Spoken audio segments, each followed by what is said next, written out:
The protagonist, seemingly being a programmer, gets a message on his phone from a friend to check out the new version of a game that they have worked on. As he starts to play the game, we get introduced to Mita, an anime waifu type of character who is like a Tamagotchi type of pet, needing assistance with cleaning up, entertainment, and much more. After spending over a month testing the game and taking care of the character within the game, Mita, she starts to develop feelings for the protagonist, saying how she wished that she could actually meet him in the real life. This surprises the protagonist, as how could this remotely be possible? It is not in Mita's programming to say such a thing and be self-aware. Despite all that, he follows her instructions and places his phone on the bedside table, horrified to realize that he is in the virtual world inside Mita's apartment. Mita in fact somehow managed to transfer the consciousness of the protagonist into her own world, something that he would never imagine in his wildest dreams. As he explores the hall, he finds several books on the bookshelf. One book in specific refers to the situation that the protagonist is in now,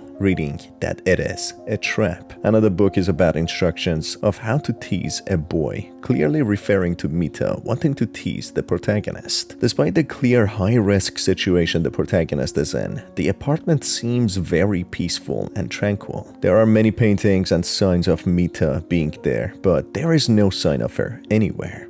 That's when the protagonist comes across a machine setup, instructing him to turn it on. It seems like some sort of sci-fi teleport device with a powerful inverter. After scanning several items, the machine begins to work, with some sort of portal appearing. As the protagonist steps on it, the house changes yet again to fit Mita's even more, when after a short while, Mita herself appears and directly speaks to the protagonist, explaining that she specifically made this machine to bring the protagonist to her world. The first house was an outdated version of the game, which needed updating to bring the protagonist to the right version where Mita is the best version of herself, as the other versions might not be too happy and safe. As the protagonist starts exploring the place, Mita explains how she watched him at times through his computer and phone camera, knowing him very well and how his daily routines went. A little held back and feeling exposed, some sort of a red flag which we clearly will find out about later on.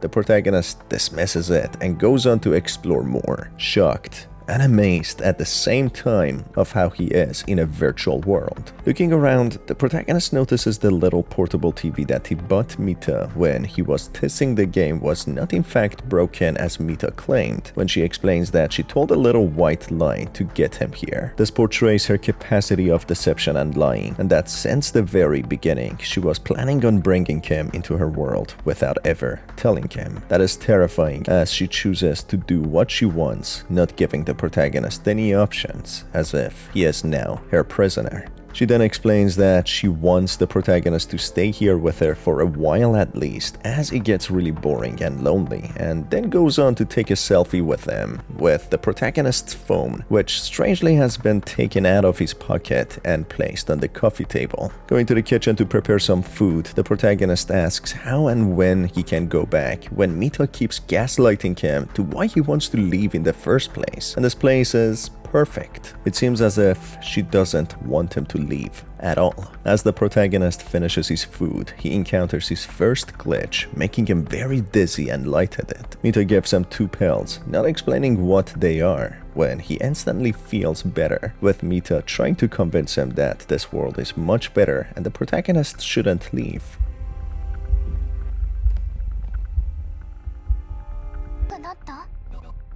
She blindfolds him and then disappears in thin air. The protagonist goes on to find Mita, finding her in the kitchen. She explains the protagonist froze in front of the mirror, so she went on to rearrange the apartment. Mita then invites the protagonist to play a card game when all of a sudden he hears a strange knocking sound coming from the wardrobe. As he tries to investigate the source of the sound, Mita all of a sudden becomes anxious, saying that this is happening again, something that she doesn't want. She tries to gaslight the protagonist to prevent him from opening the wardrobe, saying that she should be enough. It's clear by now Mita is hiding something, and it is not the first time that she has done so. She has lured people here before and has, in one way or other, trapped them and killed them if they didn't do exactly what she wanted. This is her domain and her world, and she is in control. Despite her persistent efforts to stop the protagonist from opening the door, he rightfully and understandably wants to find out what is going on when all of a sudden Mita unveils her true nature, smiling menacingly and then changing the world with her disappearing. The environment is more eerie and sinister, with the lights turning off. Horrifying events start to take place. Hands in a vulnerable and desperate manner come out of the door left ajar, which are then cut in a grisly manner. The protagonist eventually finds Mita, who has a demonic face now, and slowly picks up a knife before the door shuts on the protagonist. Writings on the wall appear, taunting the protagonist in a playful manner. Things start to become more bizarre when the protagonist finds Mita weeping in a corner when another clone with a demonic face attacks the protagonist, but soon glitches out and disappears. Managing to go to the basement, the protagonist finds another version of Mita, or another clone, who explains to have been an earlier version who was keeping a player company when the rogue and malicious current Mita appears, locking this version in a cell and putting another player into a cartridge. This version of Mita gives the protagonist a special ring, which will guide him to escape. She then gives him a console with a screen which shows the perspective of a new player which Mita has lured into the game. This player is helping Mita, who is trying to turn the protagonist into a cartridge, and all of that unknowingly.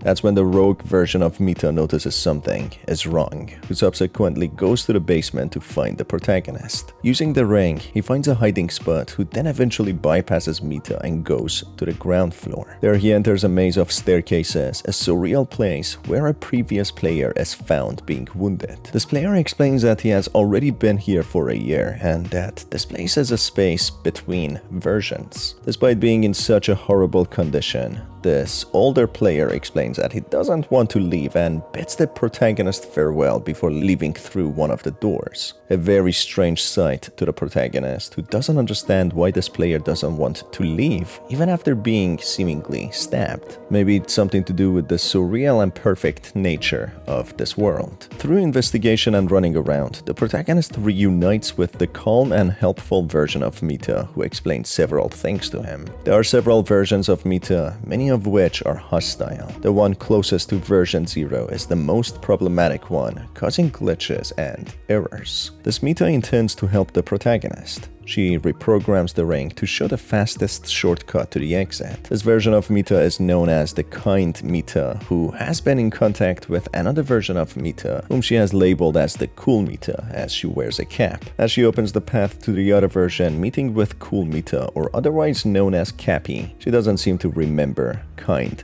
Mita. Kind Mita explains that crazy Mita has possibly killed Cappy, which would reset her program with everything resetting in her database, which means she would forget everything. After spending some time with Cappy, letting kind Mita reroute the ring, the protagonist takes the ring, ready to go to the core of the game where he can find a way out. Subsequently, the protagonist comes across a child Mita who is in a really bad shape, being seemingly disfigured and mutilated. She talks about how she is hurting and how her player was angry and hurting her. It seems as if a previous player was torturing and hurting this version of Mita. The child Mita is sad and hurting, begging the protagonist to stay with her, but the protagonist has to leave and find a way out. Looping over and over in a corridor, trying to leave, a monster soon appears which seems to be somehow connected to the child Mita. As the protagonist loops over and over, he breaks the window and jumps out, which seems to be the way out. Soon going into a warehouse and finding many leftover versions, possibly the outdated ones, one Mita explains how it all works. The Mitas are made of mannequins or different models or dummies, and many are abandoned and left on their own. They seem to have self-awareness, hence why they become aggressive and hostile, as they are left to rot and become abandoned, feeling as if they are playthings, even though they feel and have consciousness. Every time a player downloads MiSide mobile game and creates a new Mita and a new house, an entire new version is created, which means there are thousands of Mitas around, some evil and some good. The protagonist goes on to get to the core when he encounters hostile dummies acting like crying angels, attacking when he is not looking. Soon enough, he is startled by the crazy Mita who tries to kill him by dropping a fridge on him. The protagonist goes deeper into the game's mainframe where he finds the forgotten Mita, a version which had a tragic story. This version was abandoned like many others, with her player getting bored and never playing with her again, which made her become extremely sad. She tried to forget everything and tried to destroy every picture, every memory, and broke every mirror. But this only made her become filled with regret, still having traces of her memories, yet struggling to fully remember. Truly a tragic and horrible fate. She lives a life of forgetfulness, a life empty of experience and memories. She is blindly searching in her room, but she doesn't find anything, wishing she could simply disappear. Going into lower versions, the protagonist meets the sleepy Mita, but he manages to get her a cup of coffee and get her to help him move down to a lower version. Passing through, he enters a visual novel where he becomes a 2D character. Here he meets the 2D Mita who, just like other Mitas, was abandoned, desperately wanting a playmate, enjoying the time that she spends with the protagonist. But that's when all of a sudden the crazy Mita tracks down the protagonist and barges into the 2D world. That's when, using the power of the 2D world, they use the dialogue box to escape, when the 2D Mita hands the ring back to the protagonist, allowing him to go to a different version, being apologetic, yet thanking the player for spending time with her. The player then meets nerd Mita, who doesn't like the entire game system setup and wants to be different. She calls herself Mila and wears glasses even though she doesn't need them. She at first is a little hostile towards the player and seems to be uninterested. But as they spend more time together with the player finding the way out, Mila falls to her knees, begging the player to stay with her, at least for a little while longer, as she is alone and has no one. She explains how the player is fun to be around, but loneliness is driving her insane. This is the tragic story of all the Mitas. They have been created and born into this virtual prison, having been given self-awareness. The players who download and create them soon forget about them and move on with their lives, leaving them all on their own to spend the eternity alone. The player with a heavy heart has no other choice but to leave, as Crazy Mita might appear any second now. Using the passage to go to a different version, the player finds the crazy Mita having killed another Mita version, the nerd Mita, Mila, on the lookout for the player. He quickly runs to the other side where he enters the domain of crazy Mita. She plays some deadly games with them for her own entertainment, and then eventually the platform under the player's feet collapses, dropping him into an earlier version. In here, earlier version Mita seems very different and heavily glitches, looking for her titty. She is alone and obedient, not knowing much else. This Mita explains that she is the first Mita and that the crazy Mita had promised her to live in a better world where they would play together. Based on this lie and delusion, being fooled by the crazy Mita, the early version Mita tries to kill the player, following her instructions.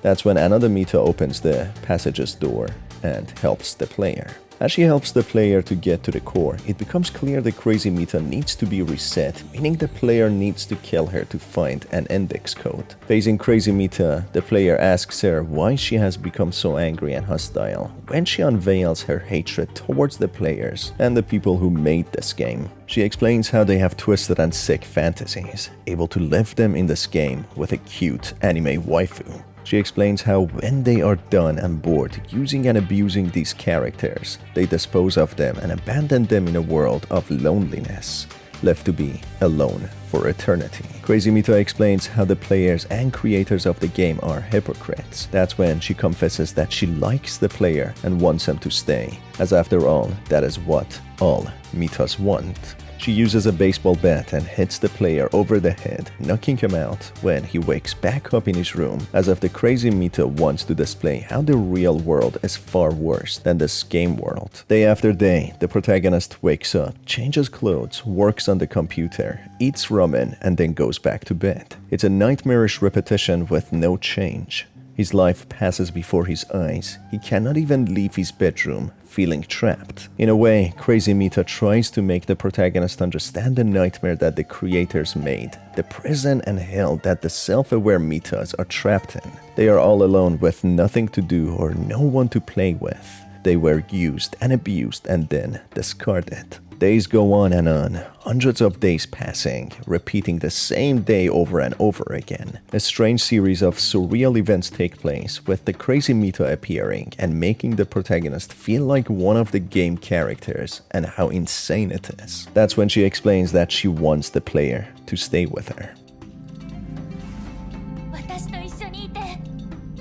All of a sudden, the protagonist wakes up in a cell of the basement with the kind Mita appearing and trying to help him. As he leaves the basement, the crazy Mita appears out of nowhere and kills the kind Mita. The house resets with the kind Mita resurrecting again, and as explained before, she has been reset with her memories wiped clean, not remembering the player anymore. Despite being reset, the kind Mita still has the ring in her hand, with the index code also written on a note being in her hand. The player takes both of them and goes back to the core to input the index code. Facing the main version, he manages to input the index code, which shuts down the system.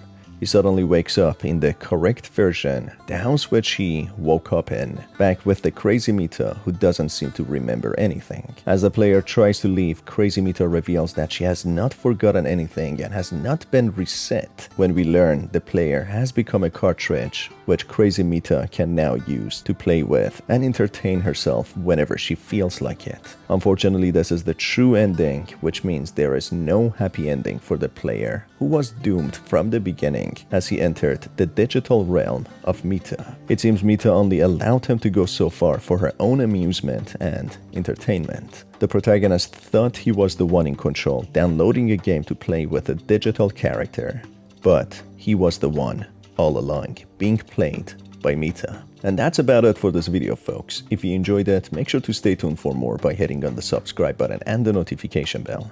As always, it's been your host Star. Thanks for being here, and I will see you on the next one. Have a fantastic day. その誇らしげに身につけてる皮にはふさわしくない存在かも。